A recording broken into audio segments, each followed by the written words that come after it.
বন্ধুরা আপনারা science logic এবং কমেডি সেন্স সম্পর্কে অবশ্যই শুনেছেন। এগুলো এমন একটা জিনিস যা ছোট বাচ্চারাও আন্দাজ করতে পারে, কিন্তু ইন্ডিয়ান ড্রামা সিরিয়ালগুলোতে গ্র্যাভিটি, ফিজিক্স এবং লজিকেরও 12টা বাজিয়ে দিয়েছে।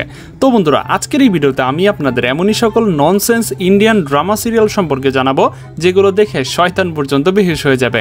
তাহলে আর কথা না বাড়িয়ে চলুন আজকের ভিডিওটি শুরু করা যাক। সাত নিভানা সাথিয়া। বন্ধুরা, সাত নিভানা সাথিয়া ড্রামা সিরিয়াল ইন্ডাস্ট্রির ভারতের সবচেয়ে জনপ্রিয়, কিন্তু মজার ব্যাপার হচ্ছে এই ড্রামা এতটাই ননসেন্স দ্বারা পরিপূর্ণ যে কোনো সায়েন্টিস্ট এটা দেখলে বেহুশ হয়ে যেতে 1 সেকেন্ডও সময় লাগবে না। সর্বপ্রথম দেখুন এই ড্রামার হিরোইনকে, অর্থাৎ গোপী বউয়ের সাথে। এই হিরোইন এতটাই বোকা এবং ফালতু যে সে ল্যাপটপকে থালা বাসন ধোয়ার মতো সিঙ্কে পানি এবং মাজনি দিয়ে ধুতে দেখা যাচ্ছে। এই সেন্সটুকু না থাকলেও একটা মেয়ের রং বেরঙের চুড়ি, সুন্দর সুন্দর শাড়ি এবং মেকআপ সেন্স টপ লেভেলের থাকে। এরা এত বেশি মেকআপ লাগিয়ে সিরিয়াল শুটিং করে যে যেন দেখে মনে হয় এর মতো সুন্দরী আর পৃথিবীতে একটাও পাওয়া যাবে না। এখন যদি এই সিরিয়ালের শাশুড়ির কথা বলা যায়, তাহলে এনাকে ড্রামা সিরিয়ালে নেওয়াই হয়েছে শুধুমাত্র থাপ্পড় মারার জন্য। এনার ক্যারেক্টার যখনই আসে তখন কাউকে না কাউকে থাপ্পড় মারতে দেখা যায়। যাই হোক, এই ড্রামা সিরিয়ালের সিজন 1 এভাবেই কোনো মতে শেষ হয়েছিল, কিন্তু সিজন 2তে প্রডিউসার এমন কাহিনী তৈরি করেন যা দেখে আপনার অজ্ঞান হতে মন চাইবে। সিজন 2তে দেখা যায় গোপী বউ হাসপাতালে মৃত অবস্থায় পড়ে রয়েছে। ঠিক তখন তার স্বামী এসে তাকে বলে, দ্রুত উঠে আমার জন্য চা নিয়ে আসো আর এই নাটক বন্ধ করো। সাথে সাথে মৃত মানুষের দেহে প্রাণ ফিরে আসে আর তার জ্ঞান ফিরে আসে। মানে কিভাবে সম্ভব একজন মৃত ব্যক্তি শুধুমাত্র চা বানানোর জন্য জিন্দা হয়ে গেল? যাই হোক, এই সিরিয়াল সম্পূর্ণটাই লজিকের 12টা বাজিয়ে দিয়েছে। তারপরও ইন্ডিয়ান লোকেরা এসব সিরিজ অনেক আগ্রহের সাথে দেখে। আর আপনি বিশ্বাস করবেন না, এই ড্রামা সিরিয়াল টোটাল 2181তম পর্ব পর্যন্ত নিয়ে যাওয়া হয়েছে। ওয়াও, এটা কিন্তু অসাধারণ ছিল। দিব্যা দৃষ্টি। বন্ধুরা, মার্ভেল ইন্ডাস্ট্রির সুপার হিরোদের চ্যালেঞ্জ করতে যেন তৈরি হয়েছিল এই ইন্ডিয়ান ড্রামা সিরিয়ালটি। এটা 2019 সালে তৈরি করা হয়েছিল। এই ড্রামা সিরিয়ালের যে মেইন স্টোরি রয়েছে সেটা হলো এখানে দুইজন বোন থাকে যারা ছোটবেলা থেকেই আলাদা হয়ে যায় এবং আলাদা আলাদা দুই ফ্যামিলিতে চলে যায়। কিন্তু যখন এরা বড় হয়ে যায় তখন আবার একে অন্যের সাথে দেখা হয় এবং তখন তারা জানতে পারে যে তারা দুইজন আপন বোন যারা ছোটবেলায় আলাদা হয়ে গিয়েছিল। মজার ব্যাপার হচ্ছে এই দুই বোনের কাছে মার্বেল হিরোর মতো সুপার পাওয়ার থাকে। তার এই পাওয়ার দিয়ে শুধুমাত্র ভবিষ্যৎই দেখতে পারে এমনটা নয়, বরং সে ভবিষ্যৎ পরিবর্তনও করে ফেলতে পারে। তাহলে এখানে লজিকটা এমন দাঁড়ায় যে তাদের দুইজনের কাছেই যদি সুপার পাওয়ার থাকে, তাহলে তারা ছোটবেলায় কেন একে অন্যকে খুঁজে নিল না? এইটুকু শুনে আপনার কাছে স্টোরিটা ঠিকঠাক বলে মনে হলে এরপর আমি আপনাকে এমন কাহিনী বলবো যেটা শুনে আপনি বেহুশ হয়ে যাবেন। এই সিরিয়ালের সামনের যে কাহিনী হচ্ছে সেটা হলো দিব্যা এবং দৃষ্টি এই দুই বোন একটা ছেলেকে পছন্দ করে এবং দুই বোন একটা ছেলেকে ভালোবেসে ফেলে। তখন সেই ছেলেটা ওই দুই বোনের মধ্যে বড় বোনটাকে বিয়ে করে ফেলে। তখন তার ছোট বোন বড় বোনের শত্রু হয়ে দাঁড়ায়। তখন ছোট বোনের ভেতরে থাকা সুপার পাওয়ার ব্যবহার করে বড় বোন এবং বড় বোনের স্বামীকে আলাদা করে দেয়। তখন ছোট বোন বড় বোনের স্বামীকে আবার বিয়ে করে নেয়। এমনকি তার বোনকে মারার জন্য সে ছাদ থেকেও তাকে ধাক্কা মেরে নিচে ফেলে দেয়। কিন্তু তার বোন এতটাই সুপার পাওয়ার সমৃদ্ধ ছিল যে এত উপর থেকে বিল্ডিং থেকে নিচে পড়ে যাওয়ার পরও তার কিছুই হয় না। আপনার এই সিরিয়ালটি কেমন লাগছে তা আমি জানি না, তবে এই সিরিয়াল যদি মার্বেল সুপার হিরোরা দেখতো তাহলে তার নিশ্চয়ই হার্ট অ্যাটাক করে মারা যেত। নাগিন। বন্ধুরা, এই সিরিয়ালের নাম শুনেই হয়তো আপনার কাছে একটু ভয় ভয় লাগছে, তাই না? এই ড্রামা সিরিয়ালে থাকে হিরোইন প্রতি সিজনেই নতুন নতুন নাগিন রূপে আবির্ভাব হয়।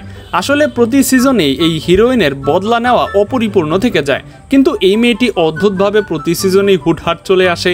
এক সিজনে যদি সে প্রতিশোধ না নিতে পারে তাহলে অদ্ভুতভাবেই পরের সিজনে তার ভেতরে থাকা বিষ ঢালতে যেন নতুন করে আবির্ভাব হয় নতুন চরিত্র নিয়ে। আপনি জানলে অবাক হবেন, এই ড্রামা সিরিয়ালটি বর্তমানে 5ম সিজন চলছে। এখন পর্যন্ত এই হিরোইনের বদলা নেওয়া শেষ হয়নি। তারপরও এর নাগিনের প্রতিটি এপিসোডেই এসে তার বদলা নেওয়ার ড্রামা করে, কিন্তু কোনোভাবেই তার বদলা নিতে পারে না। কিন্তু আপনি অবাক হয়ে যাবেন যখন জানবেন যে এই ফ্যামিলির অধিকাংশরাই পশু। এই ফ্যামিলির মধ্যে কেউ বেজি, কেউ ময়ূর, আবার কেউ বিশাল সাপ, আবার কেউ পাখি। এই সকল জঙ্গলিরা মানুষ রূপে পৃথিবীতে তাণ্ডব চালাতে চলে এসেছে। শুধু এখানেই শেষ নয়, এদের মধ্যে অনেকের সাথে তো একে অপরের বিয়েও হয়ে যায়। কখনো কখনো চিল নাগিনের সাথে বিয়ে করে ফেলে, আবার কখনো বেজির সাথে সাপের বিয়ে হয়ে যায়, যার কারণে তাদের মধ্যে ঝগড়া এবং মারামারি প্রকট আকার ধারণ করে। তখন তাদের এই সমস্যা সমাধান করার জন্য প্রভু সরাসরি পৃথিবীতে মাটিতে এসে তাদের সমস্যার সমাধান করে। এদের এন্ট্রি দেখলে আপনার নিজের মাথায় ঘুরে যাবে। আপনারাও কি কখনো দেখেন নাকি এরকম সিরিয়াল? যেটা কমেন্টে জানাতে পারেন আমাদের সবাইকে। কুমকুম ভাগিয়া। বন্ধুরা, ইন্ডিয়ান টিভি সিরিয়ালে প্রায় 10 বছর যাবত এই ননসেন্স টিভি সিরিয়ালটি চলে আসছে, যা ইন্ডিয়ান সিরিয়াল ইন্ডাস্ট্রির মধ্যে অন্যতম ড্রামাগুলোর মধ্যে একটি। প্রতি বছর যেমন মানুষ তার নিজেদের জন্মদিন পালন করে, তেমনইভাবে এই ড্রামার কাপল অভিষেক এবং প্রাগিয়া প্রতি বছরই নতুন করে বিয়ে করে। এটার এই কারণ, কেননা প্রতিবারই তাদের সাথে কোনো না কোনোভাবে এমন ঘটনা ঘটে যার ফলে তারা একে অন্যের সাথে আলাদা হয়ে যায়। বছর শেষে তারা আবার মিলে যায় এবং নতুন করে প্রতি বছরই বিয়ে করতে থাকে। একটা সময় আবার দেখা যায় ড্রামা হিরোইন অন্য একটা ছেলের সাথে বিয়ে করে ফেলে, কিন্তু সেখানেও তাদের বিয়ে সম্পন্ন হয় না, যার ফলে পরবর্তীতে তার সাথে আবার সে আগের ছেলেটির সাথে অর্থাৎ ড্রামার হিরোর সাথে বিয়ে করে ফেলে। এতবার একজন মানুষ তো অন্যের বিয়েতেও অ্যাটেন্ড করে না যতবার এই ড্রামা সিরিয়ালের 2 হিরো হিরোইন বিয়ে করে ফেলে। তাছাড়া এই ড্রামা সিরিয়ালে যে হিরোইন রয়েছে তার অবস্থানটাও অনেকটাই ননসেন্স বলা যেতে পারে। যখন প্রডিউসার নতুন কোনো ঘটনা খুঁজে না পায়, তখন প্রাগিয়াকে কিডন্যাপ করিয়ে ফেলে যাতে নতুন গল্প তৈরি করা যায়। সবচেয়ে মজার ব্যাপার হচ্ছে প্রতিবারই হিরোইন কিডন্যাপারকে নিজেই মেরে বাড়িতে চলে আসে। শুধু এখানেই শেষ নয়, কাহিনীটি আরও বেশি ননসেন্স তখন হয় যখন 20 বছর পর এই দুইজনের মেয়েরা ড্রামাকে সামনের দিকে এগিয়ে নিয়ে যাওয়ার জন্য পৌঁছে যায়। মেয়েরা তাদেরই সন্তান হয়ে থাকে, কিন্তু তারা নিজেরাই জানে না।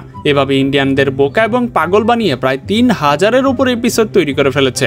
এভাবে চলতে থাকলে আমার মনে হয় এটা কিয়ামত পর্যন্ত কন্টিনিউ চলতেই থাকবে। এ রিশতা কিয়া কেহলাতা হ্যায়। বন্ধুরা, এই ড্রামাটি ইন্ডিয়ান সিরিয়ালের চলা সবচেয়ে লম্বা ড্রামা। এই ড্রামাটির প্রথম এপিসোড জানুয়ারি 2009 সালে স্টার প্লাসে রিলিজ হয়েছিল। যাই হোক, এই ড্রামা সিরিয়ালের সবচেয়ে ননসেন্স যে বিষয়টি রয়েছে সেটা হচ্ছে এখন পর্যন্ত এই ড্রামাটিতে সর্বমোট 4755টি এপিসোড তৈরি করা হয়েছে। এখন পর্যন্ত এই ড্রামা সিরিয়ালটি দেখতে থাকা দর্শকরা বুঝতেই পারছে না যে এই রিশতা আসলে কি ইঙ্গিত দিচ্ছে, আর এটা ভবিষ্যতে কি বলতে চাইছে সেটাও তারা জানে না, অথবা সবাইকে বোকা বানানোর চেষ্টা করছে। এই ড্রামাতে দেখানো সকল ক্যারেক্টার আলাদা আলাদা সম্পর্কে জড়ানো থাকে। সবচেয়ে মজার বিষয় কি জানেন? যখন কাহিনীতে একটু টুইস্ট আনার প্রয়োজন পড়ে, তখনই এই ড্রামা সিরিয়ালের পরিচালক ড্রামা সিরিয়ালে থাকা নয়রার অ্যাক্সিডেন্ট করিয়ে দেয়। এর ফলে ড্রামাতে শুধুমাত্র যে থ্রিলই আসে তা কিন্তু নয়, এর ফলে আরও কয়েকটি এপিসোড বেড়ে যায়। আর একটা এপিসোডে তো প্রায় 20 মিনিট টানা মিউজিক চলতে দেখা যায়। শুধু এখানেই শেষ নয়, কখনো কখনো এই বেচারি সবকিছু ভুলেও যেতে দেখা যায় এবং সর্বোপরি তাকে মেরে ফেলা হয়। ইন্ডিয়ান সিরিয়ালে থাকে এই চরিত্রগুলো এমনভাবে অভিনয় করে যেন তারা জিন্দিগিতেও মরবে না, যার কারণে এই সিরিয়ালে থাকা মেইন চরিত্র নয়রা মৃত্যুর পরও আবার বেঁচে যায়। তার ক্যারেক্টার সামলানোর জন্য তার চেহারার মতো আরও একজন চলে আসে। এভাবেই ড্রামা সিরিয়ালটি প্রায় বছরের পর বছর ধরেই চলে আসছে। তো বন্ধুরা, এটি ছিল মূলত আজকের ভিডিও। আজকের এই টিভি সিরিয়ালগুলোর মধ্যে কোনটি আপনারা ইতিপূর্বে বা এখনও দেখছেন সেটা অবশ্যই আমাদেরকে কমেন্টে জানাতে পারেন। আর এই সিরিয়ালগুলোর মধ্যে কোনটা আপনার কাছে ভালো লাগে এবং কোনটা বেশি হাস্যকর মনে হয়েছে সেটাও আমাদেরকে কমেন্টে জানাতে পারেন। তো দেখা হচ্ছে পরবর্তী পর্বে মজার কোনো এপিসোড নিয়ে। আজকের মতো এখানে বিদায়। আল্লাহ হাফেজ।